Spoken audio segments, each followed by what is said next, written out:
பரிசுத்த வேதாகமம் பழைய ஏற்பாடு யோபுவினுடைய சரித்திரம் 24ஆம் அதிகாரம். சர்வ வல்லவருக்கு காலங்கள் மறைக்கப்படாதிருக்க அவரை அறிந்தவர்கள் அவர் நியமித்த நாட்களை அறியாதிருக்கிறதென்ன? சிலர் எல்லை குறிப்புகளை ஒற்றி மந்தைகளை பலாத்காரமாய் சாய்த்து கொண்டு போய் பட்சிக்கிறார்கள். தாய் தகப்பன் இல்லாதவர்களின் கழுதையை ஓட்டிக்கொண்டு போய் விதவையின் மாட்டை ஈடாக எடுத்துக் கொள்ளுகிறார்கள். தேசத்தில் சிறுமைப்பட்டவர்கள் ஏகமாய் ஒழித்து கொள்ளத்தக்கதாக எளிமையானவர்களை வழியை விட்டு விலக்குகிறார்கள். இதோ அவர்கள் காட்டு கழுதைகளைப் போல இரை தேட அதிகாலமே தங்கள் வேலைக்கு புறப்படுகிறார்கள். வனாந்தர வெளிதான் அவர்களுக்கும் அவர்கள் பிள்ளைகளுக்கும் ஆகாரம் கொடுக்க வேண்டும். துன்மார்க்கனுடைய வயலில் அவர்கள் அவனுக்காக அறுப்பு அறுத்து அவனுடைய திராட்சை தோட்டத்தின் பழங்களை சேர்க்கிறார்கள். குளிரிலே போர்த்தி கொள்ளுகிறதற்கு ஒன்றும் இல்லாததினால் வஸ்திரமில்லாமல் ராத்தங்கி மலைகளிலிருந்து வரும் மலைகளிலே நனைந்து ஒதுக்கிடமில்லாததினால் கண்மலையிலே அண்டிக் கொள்ளுகிறார்கள். அவர்களோ தகப்பன் இல்லாத பிள்ளையை முளையை விட்டு பறித்து தரித்திரன் போர்த்தி கொண்டு இருக்கிறதை அடகு வாங்குகிறார்கள்.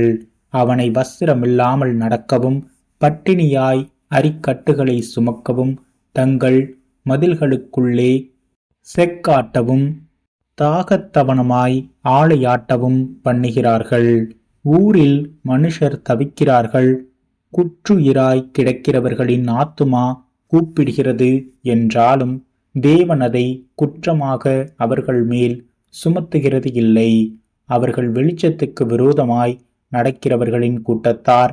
அவர்கள் அவருடைய வழிகளை அறியாமலும் அவருடைய பாதைகளில் தரிக்காமலும் இருக்கிறார்கள்.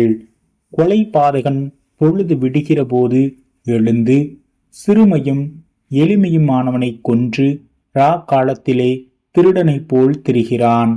விபச்சாரனுடைய கண் மாலை மயங்குகிற வேளைக்கு காத்திருந்து என்னை ஒரு கண்ணும் காண மாட்டாதென்று முகத்தை மூடிக்கொள்ளுகிறான். அவர்கள் பகலில் அடையாளம் பார்த்த வீடுகளை இருட்டிலே கன்னமிடுகிறார்கள். அவர்கள் வெளிச்சத்தை அறியார்கள். விடியும் காலமும் அவர்களுக்கு மரண இருள் போல் இருக்கிறது. அப்படிப்பட்டவன் மரண இருளின் பயங்கரத்தோடே பழகியிருக்கிறான். நீரோட்டத்தைப் போல் தீவிரமாய் போவான். தேசத்தில் அவன் பங்கு சபிக்கப்பட்டு போகிறதினால் அவன் திராட்சை தோட்டங்களின் வழியை இனி காண்பதில்லை. வறட்சியும் உஷ்ணமும் உறைந்த மழையை பட்சிக்கும். அப்படியே பாதாளமானது பாவிகளை பட்சிக்கும். அவனை பெற்ற கற்பம் அவனை மறக்கும். புழு திருப்திகரமாய் அவனை தின்னும். அவன் அப்புறம் நினைக்கப்படுவது இல்லை. அக்கிரமமானது பட்ட மரத்தைப் போல முறிந்து விழும். பிள்ளை பெறாத மலடியின் ஆஸ்தியை பட்சித்துவிட்டு விதவைக்கு நன்மை செய்யாதே போகிறான். தன் பலத்தினாலே வல்லவர்களை தன் பாரிசமாக்குகிறான். அவன் எழும்புகிறபோது ஒருவனுக்கும் பிராணனை பற்றி நிச்சயமில்லை. தேவன் அவனுக்கு சுக வாழ்வை கட்டளையிட்டால் அதின்மேல் உறுதியாய் நம்பிக்கை வைக்கிறான்.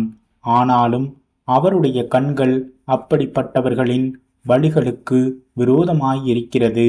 அவர்கள் கொஞ்ச காலம் உயர்ந்திருந்து காணாமற் போய் தாழ்த்தப்பட்டு மற்ற எல்லாரைப் போலும் அடக்கப்படுகிறார்கள். கதிர்களின் நுனியைப் போல அறுக்கப்படுகிறார்கள். அப்படியில்லை என்று என்னை பொய்யனாக்கி என் வார்த்தைகளை வியர்த்தமாக்கத்தக்கவன் யார் என்றான்.